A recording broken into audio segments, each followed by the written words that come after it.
All right, good morning, folks. That was Def Leppard with Have You Ever Needed Someone? It's 8:07. This is Denise Moore coming to you live with a special guest this morning, Good morning.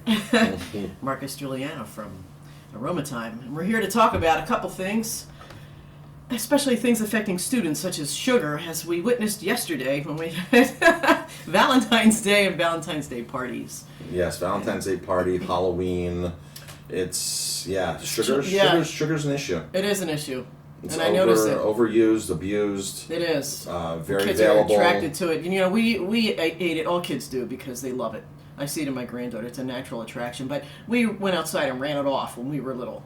Okay, so it wasn't that big a deal. But There wasn't as much sugar back then. is that right? Oh, the production of sugar has grown so rapidly. The use of sugar has grown so rapidly. Yeah. The use of sugar in all the foods is just amazing.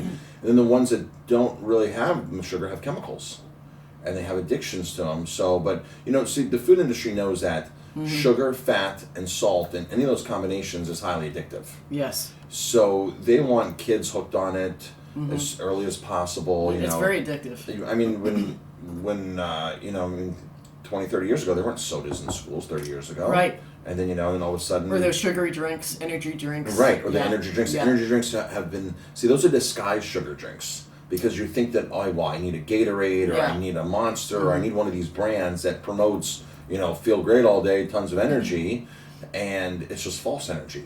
It's just immediate. It's an immediate sugar rush. It's false energy. But once how you start your morning is kind of how your day goes. Because you start your morning with something sugary, like cereal. Which kids do. I Kids see this. do, And sodas and cookies and things like that. Yes, and adults start the day out. I see adults walking around any town, not just our town, but any town, just drinking a soda at 9 o'clock in the morning. Yeah, America runs on. I don't want to name it. But once you set your body up for that environment early in the morning, the first thing in the morning, black coffee. That's it. that's what you're going to. Yes. That's what you're going to assume. And you're going to need this, right? It's a craving that. It's a craving. Your body acclimates to that. Yeah.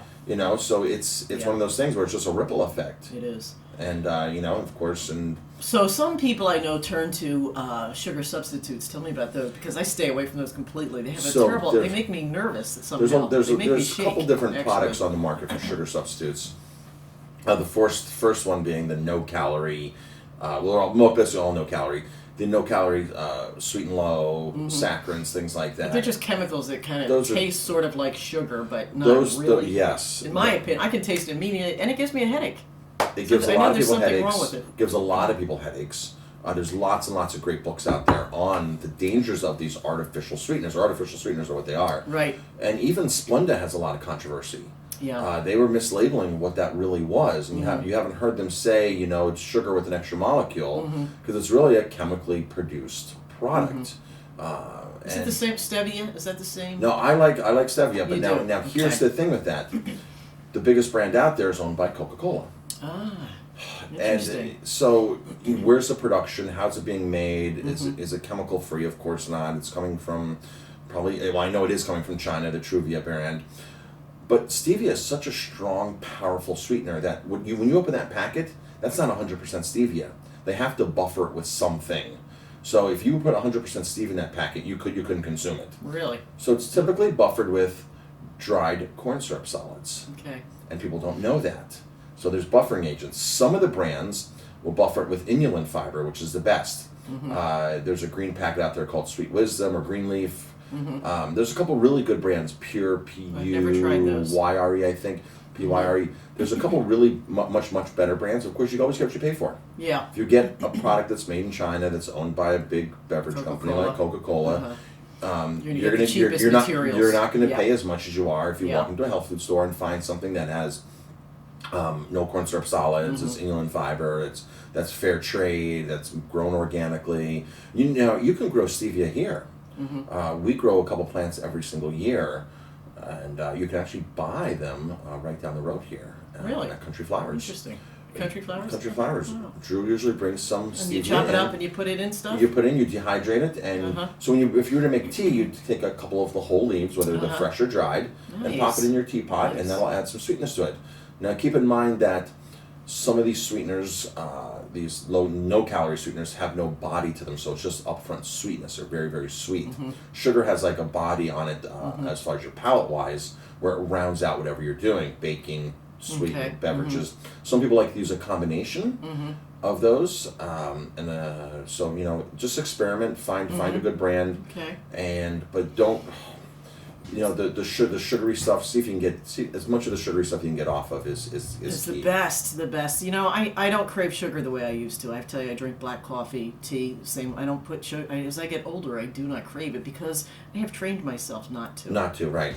So, now the sweeteners that I like. Of course, people can use honey. They can use maple syrup. I do use honey. Yes. I like a product called palm sugar. Palm sugar. Palm sugar, is it made from palm? It's made from coconut blossoms. Coconut, okay. So coconut blossoms run a sap similar to our maple syrup, our maple trees that run a sap. Okay. You can collect the sap and dehydrate it and pulverize it, and it's this brown powder that has tons of nutrients. And it actually has a nice flavor profile. It does. So palm sugar is something to look for. I'm sure you can buy it locally. Health food stores health have food it. stores. Or you can get it online. You can get it online. Grocery stores even have it. I'm sure Peter's Market would have that, or you can easily get that. So it's not that we're promoting one store over another. But just saying. You can find it anywhere. You can find it. Well, it's an interesting topic because I was substituting in a third grade classroom yesterday, and of course there were many Valentine parties and Good luck with that. sugar. Yes. So we went outside and we just ran it off, and that was the best thing. We had a good time. Right. So kids are just used to having all these sugary things where they turn around.